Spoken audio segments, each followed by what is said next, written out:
Welcome to the Michael Singer podcast, presented by Sounds True, in partnership with Shanti Publications. For more information about Michael Singer's work, access to all prior episodes, and information about upcoming releases, we invite you to join us at michaelsingerpodcast.com.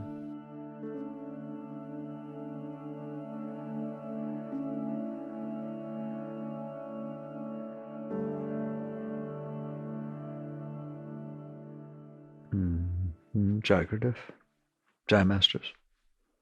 You're taught in your society by almost everybody, your parents, peers, teachers, everything, that you're to set goals for your life. What do you want to achieve financially, relationship-wise, career-wise? And they make it, and you do too, so the choice, you think you have choice. I have to choose what I want my career to be. Do I care about money more than relationships? I care about relationship more than this, that, and the other thing. Make your decisions within that bubble. That's your bubble. And there's a lot of anxiety, a lot of uncertainty, and a lot of issues. Spirituality is not within that bubble. It's a whole paradigm shift in the way you think about life, the way you think about yourself, the way you think about your time between your birth and your death. But it's not about renouncing the other. It's about reintegrating your entire life into a intent. I don't want to call it a goal, but into an intent. It's way past any of that stuff. You can have a wonderful relationship and not be happy. Happens all the time. You can be very wealthy and not be satisfied. You can be respected by tons of people all over the world and feel insecure, not feel whole. What's a midlife crisis? It's about the most rational thing I've ever heard of. You've spent half your life trying to achieve what you wanted: happiness, joy, excitement, inspiration, fulfillment. And you dare to take a breath and say, uh-oh, I'm halfway there. I had all the stuff that I thought would get me there, and I won't tell anybody, but it ain't done squat. I still don't feel whole. I still worry. I still feel anxious. I don't feel complete. I have insecurities. I have fears. Do you understand that? Maybe you've noticed. There must be something greater, and there is. And there's something greater people are afraid of. It's called spirituality, but it shouldn't be called anything. It should be called that which is greater. There, now you won't be scared. That which is greater. What does that mean? You have to understand deeper what it is that you're looking for and what it is that can get it. There's no question what everybody's looking for. Looking for happiness, looking for joy, looking for love, looking for security and well-being and lack of fear and lack of anxiety, just well-being. Just like, what are you looking for your body? You have a word for it: health. Do you have it all the time? No, but you work for it. You work on it. You know what health is. Health is your body not bothering you. How's that? All right? That's a nice level of health. Your body's not bothering you. Well, you have all kinds of ways to work on that and so on. What does it mean to be fulfilled? What does it mean to be happy? What does it mean to feel love? What does it mean? It means your psyche's not bothering you. Just like your body's not bothering you, your psyche's not bothering you. What's your psyche? Your mind and your heart. You have a mind and you have a heart. And the mind creates thoughts and your heart creates emotions. Have you noticed? Okay, how are you doing with all that? On a regular minute-to-minute, day-to-day basis. If your body had that type of health that your psyche doesn't have, you'd be in the hospital all the time. You'd be going to the doctor. Oh my God, my heart hurts. Oh my God, my mind's bothering me. Oh my God, I'm having these thoughts that are disturbing. Oh my God, I want things that are not happening. I'm not okay. You know how I know you're not okay? Because you're trying to be okay, aren't you? You got to check it out. Be honest. You're trying to be okay. You're trying to have a relationship that does what? Makes you feel okay. You're trying to have finances that make you feel what? Make you feel okay. You're trying to have a career that makes you feel important. Why? Because I don't feel important, because I'm not okay, because I don't feel loved. So I need to somehow find things outside that make me feel good inside. Have I lost anybody yet? Is that not true what you do your entire life so far? Is try to find people, places, things, situations, etc., that when they come in through your senses, they make you feel better inside. You want to know why you're doing that? Because you don't feel good inside. How you like that? That's what it says. It says, I don't feel good inside. Therefore, I'm doing the things that I think will make me feel good inside. Why? Because I don't feel good inside. So if your body doesn't feel good, and you're sitting there trying to change this and change that and change that, you'd be very wise to find out why your body doesn't feel good. Your natural state of your body is health. It has this thing called an immune system. It's a built-in thing. It's trying to be healthy. It doesn't mean it's always healthy. It doesn't mean things can't go wrong. But the general natural state of the human body is health. It knows how to do it. It can be a vegetarian. It can be a carnivore. It can live in 100-degree weather. It can live in minus 10-degree weather. It's a pretty amazing object, isn't it? And it adjusts and it adapts and it attempts to maintain health. Your psyche, you don't realize, is the same. Your mind and your heart want to be healthy. They want to feel whole. They want to feel good naturally, not having to compensate for the fact that they don't feel good. That's like one of the most important parts of understanding spirituality. It is not about getting what you want to make yourself feel good. It's about finding out why you don't feel good to begin with and dealing with that. One is compensating for the fact that something's wrong. The other is finding out why something's wrong. And if somebody says to you, what's wrong? I'm lonely. I need to find somebody. No. I mean, yes, you can. I'm not telling you not to, right? But that is not why you're lonely. You're not lonely because you don't have somebody. You want somebody because you're lonely. Doesn't mean if you're not lonely, you can still share your love. Don't worry, all right? But the net result is, I told you, the example is this. You're eating food that's making you sick. Oh my God, you get stomach aches all the time. You have cases of Pepto-Bismol and Alka-Seltzer throughout your medicine cabinets. And so you just had dinner and you go, OMG, I'm out. I'm out of Pepto-Bismol.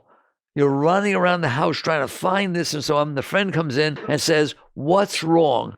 And when you say to your friend, I can't find the Pepto-Bismol, that is not what's wrong. What's wrong is you're eating food that's giving you a stomach ache. That's why you need the Pepto-Bismol. That's what Buddhists mean when they say work at the root. The root is not I don't have the Pepto-Bismol, is it? The root is I'm not eating properly. That's what makes me need the Pepto-Bismol. So the solution to the fact that you're lonely and insecure is not compensating for your loneliness and insecurity by finding somebody or something that makes you not feel lonely conditionally. What do you mean conditionally? What happens when they leave? Shh. We don't talk about it, do we? Okay? It's a conditional thing. The problem is, why don't you feel whole naturally? And just as eating the food that makes you sick is why you have a stomach ache and need the Pepto-Bismol, there are things you, not anybody else, you are doing that are keeping you feeling whole and complete, feeling overwhelmed with love all the time, feeling filled with joy and inspiration every moment of your life. There are things you have done that have made the psyche sick because its natural state is well-being. And that's what a spiritual person finds out. That your natural state is whole and complete doesn't mean you don't have relationships. Doesn't mean you don't have to go to work. Doesn't mean you don't have money. It doesn't mean any of that. It means you're not doing it in order to be okay. You're doing it to express your okayness. Isn't that a lot nicer? Why are you in the relationship? Because I'm filled with love. How were you before you found the relationship? Filled with love. How will you be if the relationship breaks up? Filled with love. It's just my state. I'm healthy. I don't need anything. Doesn't mean I can't share and play and express the beauty that I have, but that's very, very different than need. There are no psychological needs. You have some very basic physiological needs, food, clothing, and shelter. There are no psychological needs. You're whole and complete within yourself. You're filled with energy. You're filled with inspiration. You're filled with waves of love that could knock you out anytime you want. That is your natural state of a healthy mind and a healthy heart. You do not use your mind to try to figure out what to do to be okay. You use your mind to solve equations, to fly to the moon, to develop air conditioning, to create music. You use your mind for creative, beautiful things. But that's what we use our mind for. We use our mind to try to figure out, what do I need to manipulate? How do I need to get it? How can I get what I want? Because I'm not okay. And the same thing with your heart. You don't do it to try to be okay. They can be okay. So that is the paradigm shift I'm discussing, is what are you doing with your life to bring about that state? No one ever told you that state existed. So what you're doing is staying within the bubble. Why don't they teach you that your natural state is totally okay, you don't need anything? Because they don't know it. Your teachers didn't know that. So they taught you, oh, you're a social creature. You can't be alone. You're going to get lonely and freak out. You know, the great yogis sat in caves and blissed out, right? They can only teach what they know. Okay? So basically, the question becomes, what do you need to do, and are you doing it, not to temporarily be okay? Like I said, it doesn't mean, okay, you work at that level. That's the level you're at right now. You're not renouncing, you're not denying. There's no guilt. But please aim your goal, your eyes need to aim higher. There should be a part of your being that's aiming above your humanness. Why? Because you're not human. You're not human. You live with one, but you're not human. What do you mean I'm not human? You are consciousness. You are awareness. And you are noticing that the human part of your being has needs, has all these problems and all these issues and so on. The trouble is, you've devoted yourself to those. You devoted yourself to the lowest part of your being. You have to aim your eyes higher over the course of your life. Not in one day, not some quick thing. You just make sure that you realize you're in there, and what you're looking at when you're in there is not doing so well. Now, do you want to devote yourself to that lower part of your being, or do you want to at least take your eyes and at least aim them up to the higher part of your being? What's the higher part of your being? The highest part of your being is consciousness. If you were not conscious, you wouldn't know anything. You wouldn't know what your thoughts were. You wouldn't know what your emotions are. You're conscious of your thoughts. You're conscious of your emotions. You're conscious of your body. You're conscious of the outside world. If I take away the outside world, you'd say, where did it go? How do you know? Because they're still there. If I take away your thoughts, like in deep meditation, you come back and say, oh my God, there were no thoughts. How do you know? If you are your thoughts, how do you know there were no thoughts?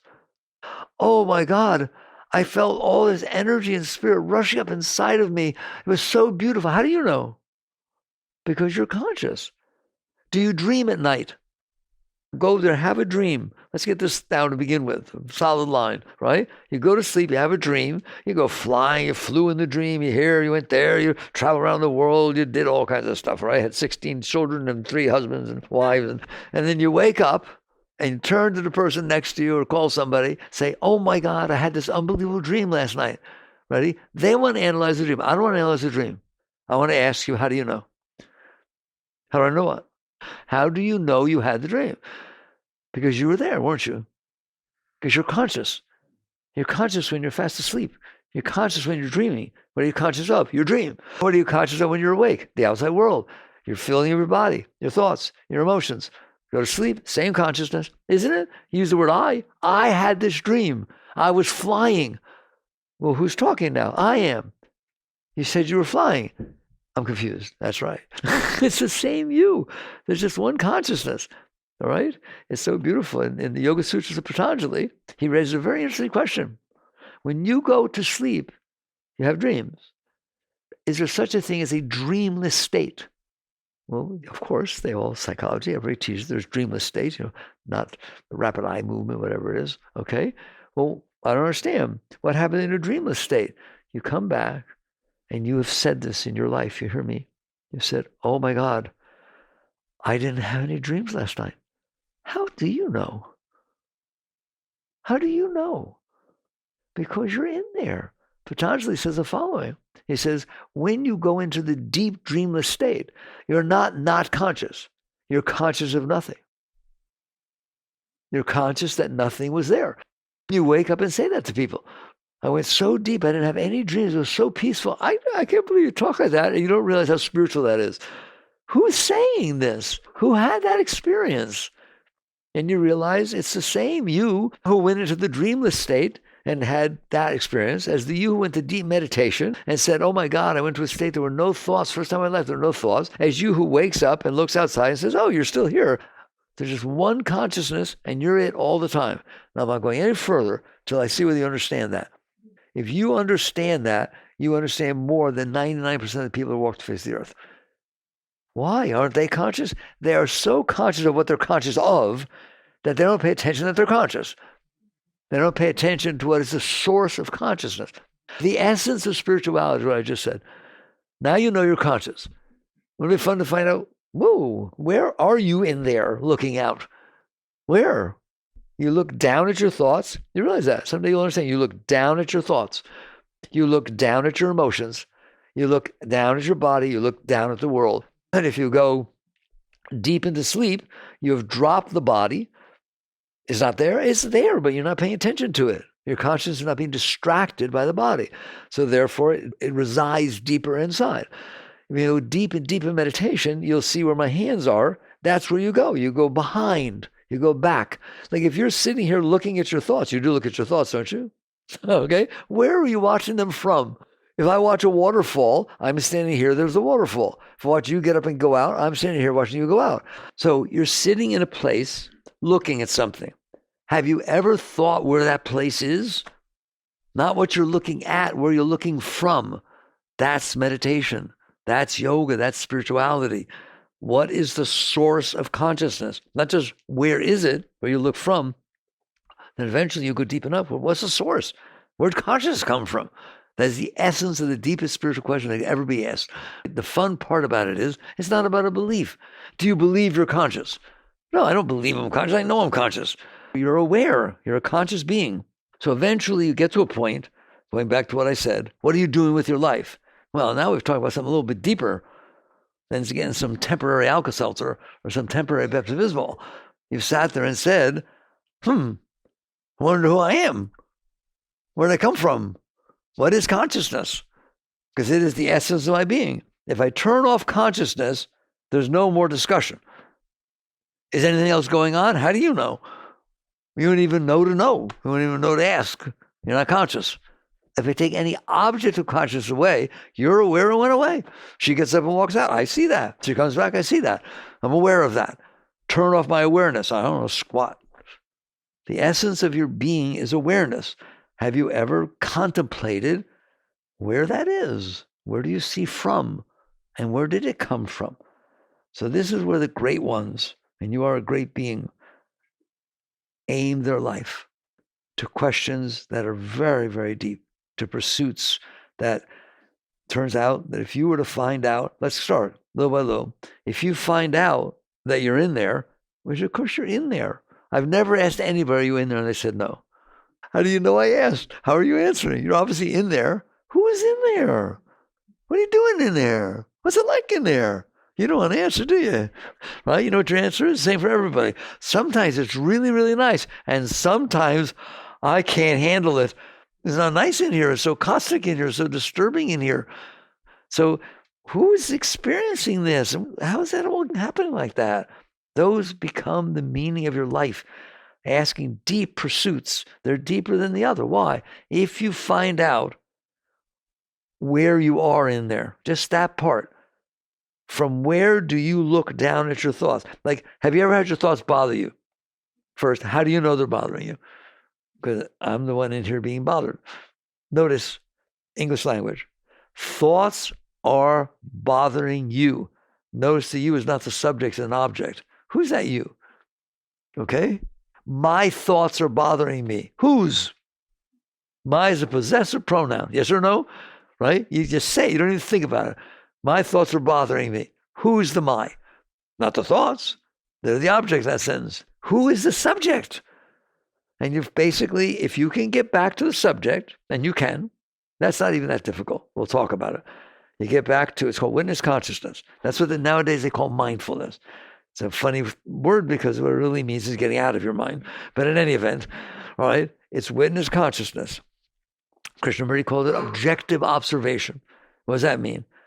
I am aware that there are thoughts. That's as far as I'm going right now. Are they good thoughts or bad thoughts? I'm just aware that there are thoughts. That's a very deep spiritual state. I'm aware that I'm aware that I'm aware of thoughts. I'm aware that I'm aware that I'm aware of emotions. Do you like the emotions? I'm not going there. I'm just being aware of them. That's a very deep state. That's a very evolved, it's not enlightenment, but it's a very evolved state. To be able to sit there and say, yes, the emotions come and go. I've been watching them my whole life. They're going to come and go. Based on what? Based on people's behavior, based on things I like, based on all kinds of things. I don't care. I don't want to study it. Clouds come and go. I don't want to study where they come from and why they're shaped the way they are. They're clouds. They're thoughts. They're emotions. They're just things that I'm aware of. And they don't pull me out of my seat of awareness. That's called your center, the seat of self. These are spiritual words you've heard of. The seat of self. That's not a weird statement. It's you're the self. You are the self. That's what they mean by self. All right. You in there, the core of your being is the self. And you are aware of what you're looking at, but you get pulled down into it so strongly, you get distracted by it, that most people never think about who's in there looking at it. They're just trying to change the thoughts, change the emotions, change the world to where it's not so hard to live in there.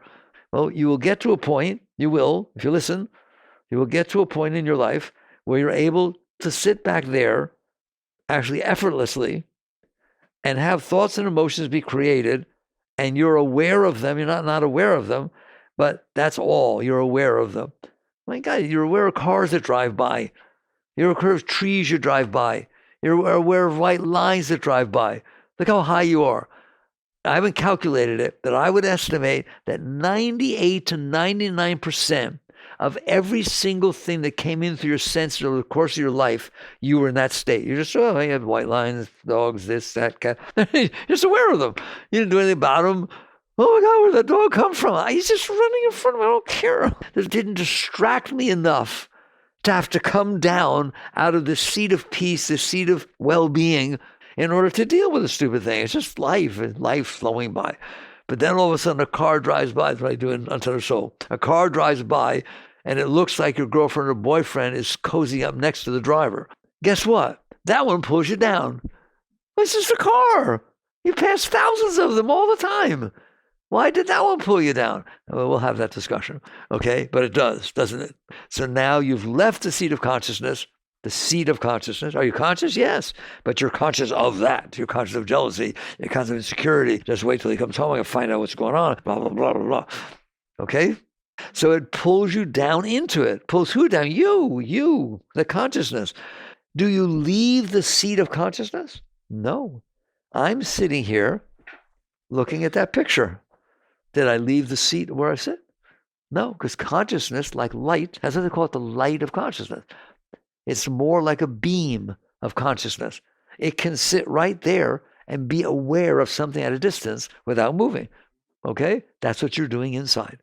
You're sitting in the seat of consciousness, getting distracted by thoughts and emotions and paying attention to them, but you did it from the seat of consciousness.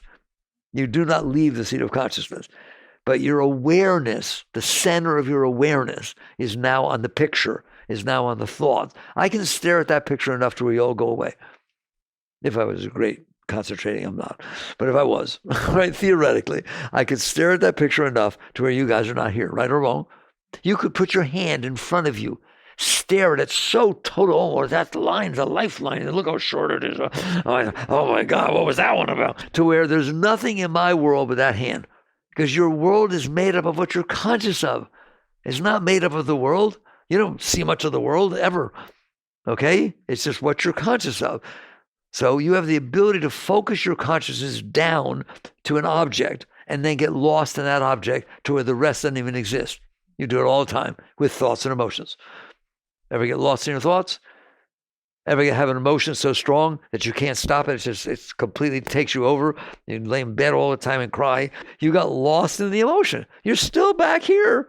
That's what's so funny. You're still back here in this beautiful place. That's what you're going to find out. The seat of consciousness is love. The seat of consciousness is, they call it Satchitananda, eternal conscious ecstasy. You're a great being, but you are focusing on something that's not so great. Your psyche, your thoughts, your emotions. So the first state that I've talked about is you can get back to witness consciousness. Is that the highest spiritual state? It's not even close. Not even close. The fact that you can't get there, it doesn't mean it's the highest spiritual state. What happens from there? Now that we're discussing setting the pole star of your life a little bit higher than finding these things that make you feel a little bit better and avoiding the things that make you feel bad, which is what you're doing with your life, isn't it? So basically, you get to the point where you say, that's not much of a life. Not being okay and trying to be somewhat okay. I'm talking about higher goals in your life. I'm talking about setting that pole star to something meaningful. So if it's true, and it is, that you happen to be a very high being, no matter what you've ever done, no matter what you will ever do, no matter what people think of you, no matter whether you're young or old or sick or healthy or poor or rich, has nothing to do with it. Those are things you're conscious of. The consciousness itself is very, very great. That's the greatest thing in the universe. It's not just if I turn off your consciousness, you're not there. If consciousness is not here, the world's not here. It has no meaning. If you're not conscious of it, what meaning does it have? None. So your consciousness is the greatest thing there is, and you are conscious. That's the greatest asset you have. It makes you a very great being that you're conscious. If you get back to the seat of consciousness, now you don't have all these problems anymore. Why? Because you start experiencing the nature of consciousness. It has a nature. Yes, it is awareness, but it has a nature within itself. Just like a light can shine on an object, the light is not the object. The object can be broken. The object can look rich. The object can be dressed beautifully. It can get old. That has nothing to do with the light shining on it. The light has a source. If you come back to the source, no matter where it's shining, it's the same source. And it's beautiful. Well, it's the same thing with you. Your seat of consciousness is where love comes from. What do you mean it's where love comes from? When you feel love, where is it? Out there? In your hand? In your eyeball? No, you feel it in your heart, don't you? What does it feel like? Does it feel like energy coming through your heart? Does it feel like an uplifting, joyous feeling emanating, coming up from your heart? It's inside. How do I know? Because when you're in the embrace, your eyes are closed. You ever melt back into the love? That's really beautiful, isn't it? Because it's inside. It's coming from inside. Well, if it's inside, why don't I feel it all the time? I should be asking you that. You know it's inside. You feel it inside. Why? Because you close to it. You close your heart, don't you? To protect yourself. You close your mind. You have negativity of closing things. And if you close it, even though it's there, you don't experience it. If I have blinds on the windows and the sun is shining in, that's really beautiful. Until I close the blinds, where'd the sun go? Where'd the love go that's inside? You can't feel it because your consciousness is on the other side of the blockages you put there, so you can't experience the love. When you go deep enough inside, as you will do over the course of your life, if you set your patterns high enough, your goals high enough, you will feel the love inside, and you'll watch yourself turn it off. Congratulations. You'll watch yourself say, no, I'm not going to feel love if you dress like that. No, I'm not going to feel love if you don't open the door for me. You're doing this. You're closing your heart. You're closing your mind. You're doing these things, and then you're wondering where the love is. And then you go out there and say, you know what the love is? You looking a certain way and treating me the way I want to be treated. Now I love you. That's a Pepto-Bismol, isn't it? You made yourself sick. You closed off the love. Now you need something from outside to convince your mind and your heart to open so that the love that was always there can flow. And as long as that person, place, or thing is doing what you want, you can feel love or joy or happiness. All the same. They're all inside. Ever feel inspiration? Ever get inspired by something so much you can't wait to go there and do it? Where's the inspiration? Out there in your hand, your foot, on the paper? You feel there's energy inside. It's all the same thing. It's all Shakti. Yogis call it Shakti. It's just energy flow. It's beautiful. Everything you're doing is to try to feel the Shakti. If you eat food that really tastes good and you really like it, you feel better. Not just your senses feel better, your heart can open. You can say, oh my God, I love this. I felt so wonderful eating this. It brought such peace. Where's peace? Inside. Is it in the food? There's a food of peace. Some people ate it, got sick. What's happening? What's happening is it is distracting you from yourself. You're in there bothering yourself, complaining, worrying, anxious, blocking all your beautiful energy because of all that garbage you store inside yourself. Now all of a sudden something has happened outside.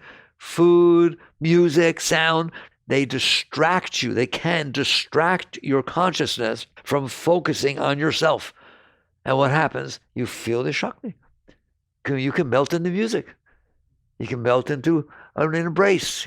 You can melt into food.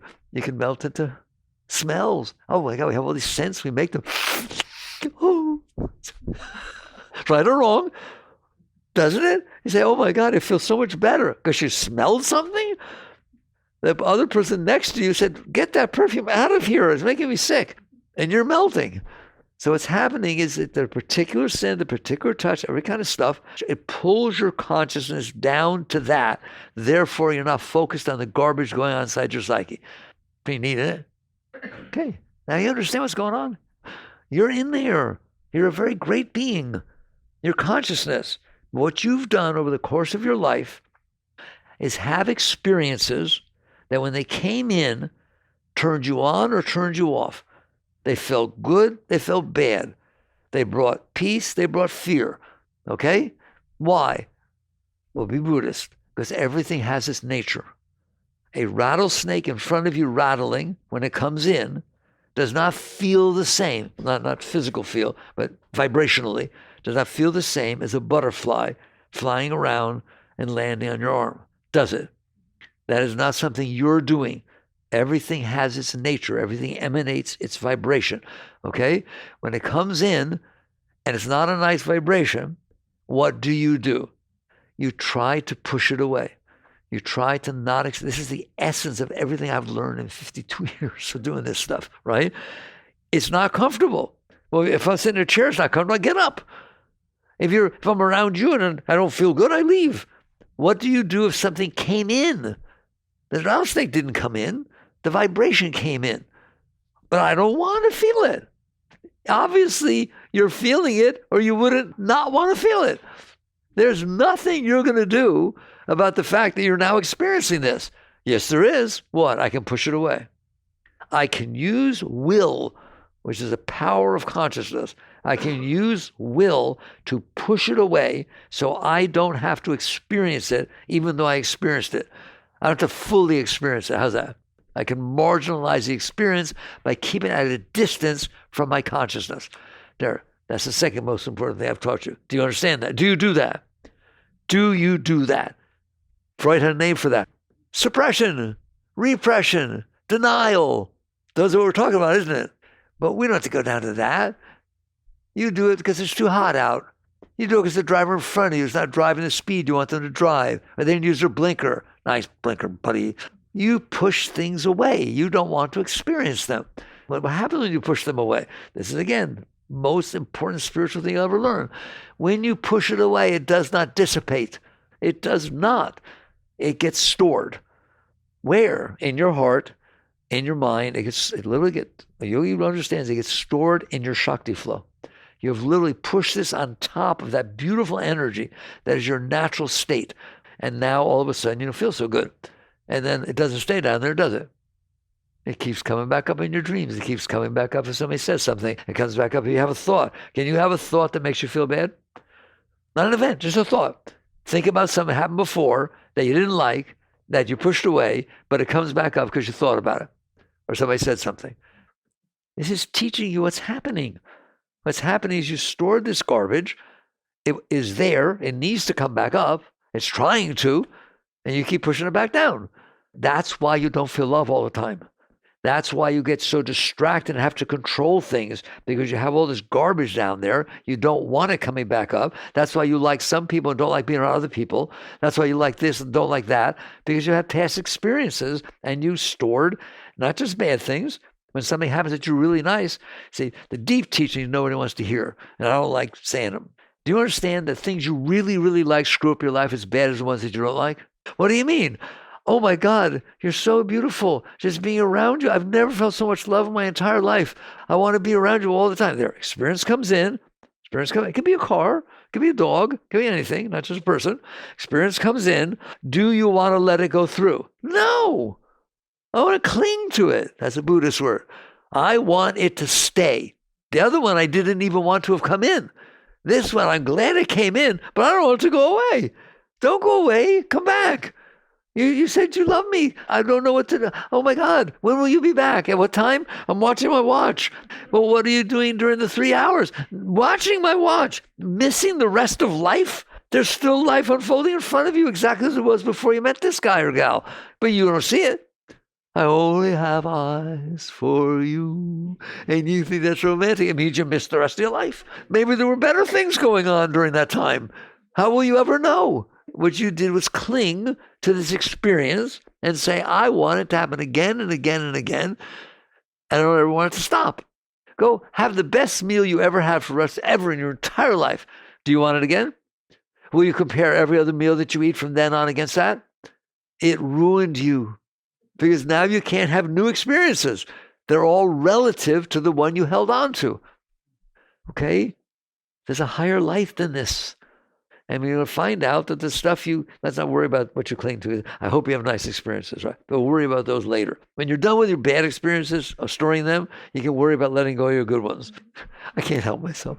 Go to somebody's house and they have this picture album on the coffee table, okay? And there's all the vacation spots they went and all these different things. And you look at it, they're all melting. But I want to ask a question. That represents what percentage of your life? 0.001. What happened to the rest? Well, it wasn't that. I wanted it to be that. And so I was trying to get back to that. So you wasted your life. You wasted your life because you had a good experience. You wasted your life because you had a bad experience. Why don't you just open up and have the experiences that you're going through with life and not suppress them and not cling to them and just be so open that every single experience is, wow, every experience can make it all the way back there to where you are and wash over you, and you become a greater being because you had that experience. And even a bad experience, they're not easy to deal with, but they teach you, don't they? You learn, you become a greater being. So that's where the reason I'm talking about this is we said, what are you doing to the time between your birth and death? Because what you've been doing and what people are doing is meaningless, it's ridiculous. I'm trying to get what I want and avoid what I don't want. Having fun yet? Once in a while, if I get what I want, I feel great. And if I don't have to have what I don't want, I feel relieved. Okay, what about the rest of your life? What about every single minute of every single day that you're alive and going through this whole journey on this amazing planet in the middle of nowhere, right? You miss it because you're trying to avoid what you don't want and get what you do want. The alternative is to learn to be open, not store your negative stuff, so that now everything that comes in is new. It's new. Don't raise your hand. How many people ever got hurt in a relationship? Don't raise your hand because there's so much wind will happen over here. I won't be able to handle it, all right? Okay, now you're afraid of relationships. Don't lie to me. You're afraid to open. You're afraid to give your heart. You're afraid. So there, I'm not stupid. I'm not giving my heart. Good, don't feel love. Because you're not going to feel love if you close your heart. You understand that? If you keep your heart closed, you're not going to feel love. So what would you rather do? Protect yourself from getting hurt or feel love? Because believe it or not, that's your choice. And you know that because you watched yourself be cautious and careful and not get hurt and to protect yourself and so on, right? A great being feels love unconditionally. It is flowing all the time because they didn't close themselves. Do they get hurt? They just have experiences, be they emotions, be they thoughts, and they come and they go. They just come and they go. And they get to keep the love. And they get to keep this life that's rich and whole without protecting yourself or clinging or resisting. You're just living. My God, imagine living life at that level, that every single minute. Let me ask you a question. Have you ever had an experience that was so beautiful that you melted into it? Like a sunset, you turn, you say, oh my God. And you use the words as follows. It touched me to the depth of my being. Has anything ever touched you to the depth of your being? Is that a yicky experience or a nice one? That's a nice experience. Ready? Every moment of your life can touch you to the depth of your being. Well, now only the really nice ones touch me. That's because you only let the really nice ones touch you. You protect yourself from the other. You push them away. I don't want to have. If you don't want to have it, it's not going to touch you, right? I would use the example. I don't know if anybody gets it, but I do, right? Ever heard the funeral march? I mean, death's not beautiful. I mean, death is loss. This is dying. It's death, right? And so there's this march. Dun dun da dun dun da da da da da. Ever heard it? Sad, isn't it? Really pulls you down. Right? Who wrote that?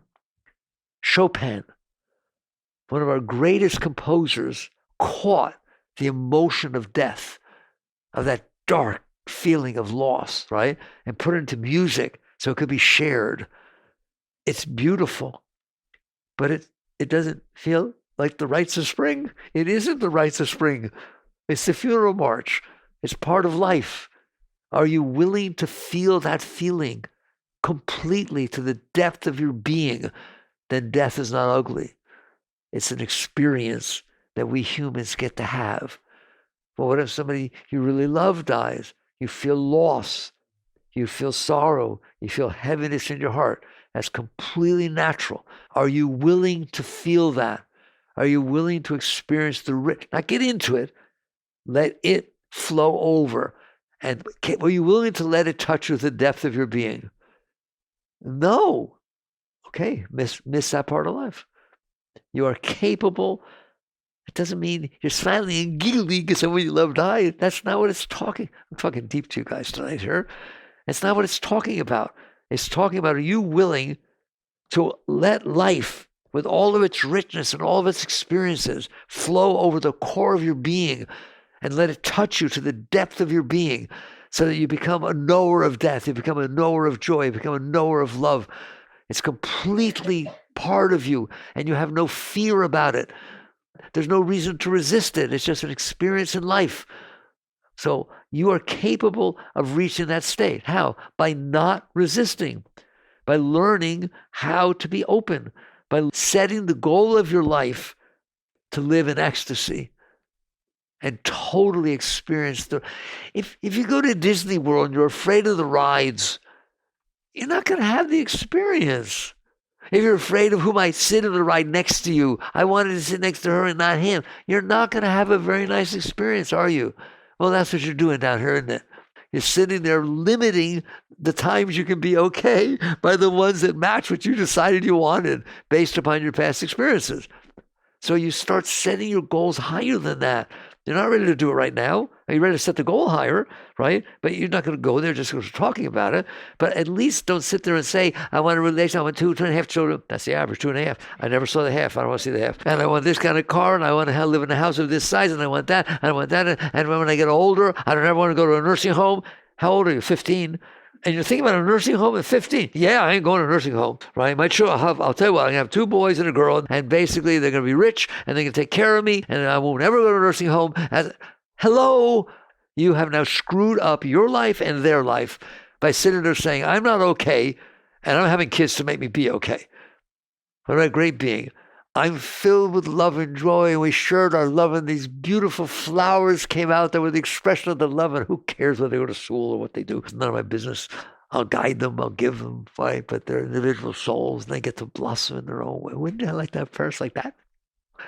Are you hearing me? The whole purpose of this is to say, where are you setting the pole star of your life? What are you bothering to think about when you wake up in the morning about where you're going? And at the start of a new year, where are you going? What do you want to happen this year? What's a new year? What did you do last year? Guess what? It only takes me a second to hear you tell the story. A second, if you're telling me the truth. What did you do last year? You did a 360 around a star. That's what you did last year. Not the details. Give me a break, right? You just circled the star. You circled the sun once. What did you achieve? What did you do? What was the experience? Because it should be ecstasy. It should be unbelievable. You're on the nicest planet. No one's found any planet like this anywhere. We flew all over the place. Sent Voyager out there. We went to all the planets. The Hubble and James Webb are looking thousands, millions of light years away. There's not a single thing they've seen that you want to go to visit. And yet you're on this place that is just phenomenal. Every minute of your life, there's experiences, there's color, there's sounds, and all you do is complain because you want, where's my Pepto-Bismol? Where's my Pepto-Bismol? Where are the events that will happen that will make me feel better? And that is no way to live your life. That's a way to waste your life. Because guess what? I want to ask the question, haven't you been doing that since you were born? Mommy, blankie, toy, boyfriend, girlfriend. Every minute since you're born, you're in there trying to get what you want to make yourself feel good. Well, if you've been doing it your whole life and you're still doing it, maybe it doesn't work. This is what it means to wake up spiritually. It's not about believing in God or this or that. How about we deal with the core of our being? You've learned this yourself. I don't have to tell you. They said it was spirituality. It's not something you learn, it's something you realize you always knew. Okay? So there's another way to live your life. How? Open, rich, experiencing, I am in here and I do not need to control everything in order to be okay. I need to let go of the blockages that are keeping me from being okay. How do you do that? One, stop putting more in. I'm giving you your path for this year. If you've got a bunch of blocks in there, you do. A bunch of stuff that you couldn't handle. There's lots of things in there that you don't want to talk about. And I don't need to talk to you about them. I'm not a therapist because I know for a fact they're going to come up by themselves. At some point, they're coming up, aren't they? And you know that. And all I want to say is welcome them. That's your work. Welcome them. You don't want them in there. They're ruining your life. They're limiting your life to avoid what you don't want to happen again. That's why you have fears and anxiety and all this kind of stuff, because you held this stuff in there. So basically, start by not putting more in. There's your formula. I'm giving you the formula for the new year. Wake up in the morning and say to yourself, okay, there's going to be another, not cycle around a star, but rotation on your axis. That's all you did today. One little 360 on your axis. And guess what I'm going to do on this 360? Not store more stuff in there. Just take a little tiny thing, right? They started to learn to play tennis or piano, do the scales. I'm going to go through this day and not store more garbage inside of me because things happen that I couldn't handle. In other words, you have a new mantra. Instead of, I can't handle this, I can't handle it. Your mantra is, I can handle this. It's a very good mantra. I can handle this. I can handle this. But he didn't use his blinker. I can handle it. But the light turned red. I don't like to stop at red lights. I see him, right? He's driving. He likes driving, moving, right? And he sees the light up ahead, right? He goes, just very slight, because I'm very conscious, right? Very slight. You know what? Hope the light doesn't turn red, so I have to stop at it. He doesn't say it. You just feel. But the difference is, when I look at that, I relax. I just say, it's okay, little boy. It's okay if the light turns red. It is not worth skipping a heartbeat or feeling an anxiety or anything like that. Just the tiniest little thing. You can work with yourself that way. I'm begging you, right down to that simple level. Oh, it might rain. It might rain. I don't like driving in the rain. I hope it doesn't rain. There you are. You just screwed up your day. Who cares if it rains? But I have to deliver this thing. Well, what's going to happen? Well, it means I have to get up and go into the water in the rain. You take a shower every morning. Big deal. It's a free one. Stop bothering yourself about stuff that doesn't matter, because you do bother yourself. When I did the interview with Oprah in the latest book, Living Untethered, she said her favorite line in the book was, the moment in front of you is not bothering you. You're bothering yourself about the moment in front of you. The driver in front of you is not bothering you. He or she's just driving the way they drive. You're bothering yourself about the way they drive. The rain is not bothering you. The wind is not bothering you. But it's messing up my hair. You are bothering yourself about the fact that it's messing up your hair. Somebody comes and punches you in the face. Okay, so it bothered you. That's bothered, okay? There are things that can happen out there that bother you. But most of them are things you chose to bother yourself about that do not need to bother you. Stop it. Practice. This is spiritual practice. They all teach you meditation. Meditation is wonderful. It helps you stay centered. But if you don't use that centeredness throughout every minute of every day of your life, big deal. You had a deep experience. Congratulations. I want you to live there. I don't want it to be an experience you had. I want it to be your state of being. This is how you make it your state of being. You do this work on yourself regularly, all day. You let go. You learn to let go instead of pushing stuff away and clinging and holding and building this garbage inside of you. You become an open being. And you do that by practice. Practice, like you practice the piano, practice a sport. You can't get good without practicing. Practice letting go, okay? Somebody's walking by and they're talking to somebody, and your mind says, God, how about I'm talking about me? What if they saw what I did over there? Practice letting go of that. Just let go. Relax through it. Keep relaxing through it. Now you're learning not to store stuff on top of your Shakti flow. And people write me from all over the world. It's hard to keep up with them all. And most of them are thank yous. I practiced this and everything changed. I was on the verge of getting divorced from my husband. Now we're getting along. I wasn't getting along with my kid and so on. Now I realize it was me. Just keep letting go inside and you're going to find out it's a mess in there. In fact, at first you're not going to like that we had this talk. It's a mess in there. You practice not putting more in. Now what happens? By itself, stuff will start coming up. Don't sit there and write me and say, oh my God, that's worse. What happened? What did I do wrong? You didn't do anything wrong. You stop pushing stuff down. Therefore, there's less in there. Therefore, it's easier for the other stuff to come up. Well, what do? The same thing you did with the small stuff. But now you're better at it. You've learned how to let go. And what happens, you start being able to let go of that stuff in there that you stored your entire life. And now you start feeling Shakti. Now all of a sudden, you're just feeling joy for no reason, absolutely no reason. Every little thing knocks you into a state of love, a state of joy, until you start to feel love all the time for all of nature and for anything, for everything. A leaf falls off a tree and you can't even not look at it. It just blows you away. Music, this, that, people, more and more, you become a great being. Why? Because you are a great being. What you did is learn not to distract yourself with things that don't matter. And guess what doesn't matter? Anything. What matters is that you're having a beautiful life. This is your life. Don't waste it not being okay. Why would you want to come down here to the nicest planet that we ever found, spend 80, 90 years, and be miserable? Why would you do such a thing? There's so many things happening, so many things to do, and you are suffering. Why? Because you caused yourself to suffer. So you just learn to let go and let go. Then you open. Then it gets higher, and we'll get our way up. And it gets higher and higher. And eventually you get to a point where there's so much joy inside that you wouldn't trade it for what's going on outside. No matter what's going on outside. Something happens, somebody says something, start to feel, so start to close. And you have to ask yourself, am I willing to give up this Shakti, give up this beautiful flow of energy that feeds me, bathes me day and night in order to close down because somebody said something, somebody did something? And eventually you'll say, no, I'm not willing to. Then don't. But it hurts. Of course it hurts. It was stored with pain. It's going to come back with pain. Someone's asked me, does it have to be like that? Yes. You stored it with pain, it's going to come back with pain. The difference is you have now grown inside. Your depth of being is able to handle the discomfort. All of a sudden, this stuff starts coming up. You breathe, use all the techniques they teach you. But the main point, you say, oh, I'm pushing this back down. I don't want this in here.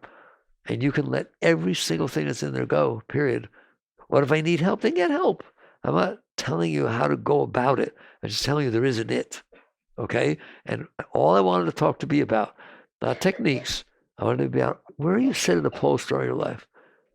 You set the pole star of your life on what's called liberation. Liberation. Freedom from yourself. Freedom from this garbage you stored inside, right? And when you do that, it works. And you will eventually more and more come to a state where you're always okay. And guess what happens? Somebody says, well, isn't that selfish? Aren't you living for yourself? No, I'm not living for myself. Before, I was out there hurting everybody, taking, grabbing, manipulating, getting what I want. Now I'm not doing that. And somehow everybody seems to be doing much better around me. It's a gift to everyone you will ever deal with, anyone you ever dealt with. You're now a giver. You don't think you're giving, but because you're not taking, which everybody else is doing, It's a natural flow of things. All right. I hope you get it. It's a big talk. It's about direction of your entire life, the direction of the rest of your life and what you're capable of. So work on these things.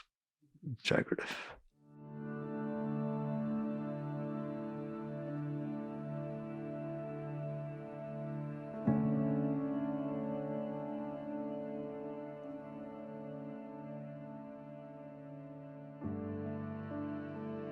You've been listening to the Michael Singer Podcast, produced by Sounds True in partnership with Shanti Publications.